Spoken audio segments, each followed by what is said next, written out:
Page 31. So I waited by a building until the road was clear and I could cross. When I saw a wallet by the curb, I took it home and opened it to find the most cash I had ever seen in my life. I didn't know what to do with the wallet, so I stuffed it under my bed sheets and asked my son about it the next day over breakfast. I told him about my dream and showed him the money, expecting him to tell me what to do with the money. After a pause, he said I needed to return the wallet to its rightful owner. He said, I can use the address on my electricity bill to find the owner's place. I couldn't believe what I was hearing. Grateful, I tried to give the woman some of the money from the wallet, but she refused. I was surprised since she didn't look rich by any means. Nevertheless, despite my urgings, she only asked for me to pray for her granddaughters to get a job and left. So here I was again, with the wallet recovered solely by God's intervention.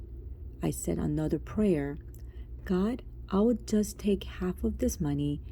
What should I do with the rest? Mr. Huang popped into my mind again, and I knew that God was telling me He wanted me to give him the money. I went to Mr. Huang's house and handed it to him as I told him what had happened. He said in tears, Father, what do I do? I have to pay for my seminary tuition.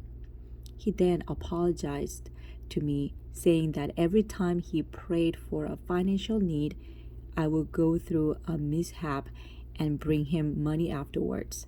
Laughing, I told him I was grateful that God used me to help those who needed money.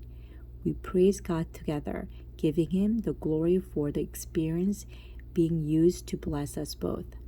Later on, Mr. Huang became a pastor and planted a church in Bucheon, one that God grew to a mega church of 3,000 members. Frequently holding the Bible that I bought him, he would testify at the pulpit. If it were not for the deaconess who bought me this Bible and visited me on my sickbed, I would not be here today.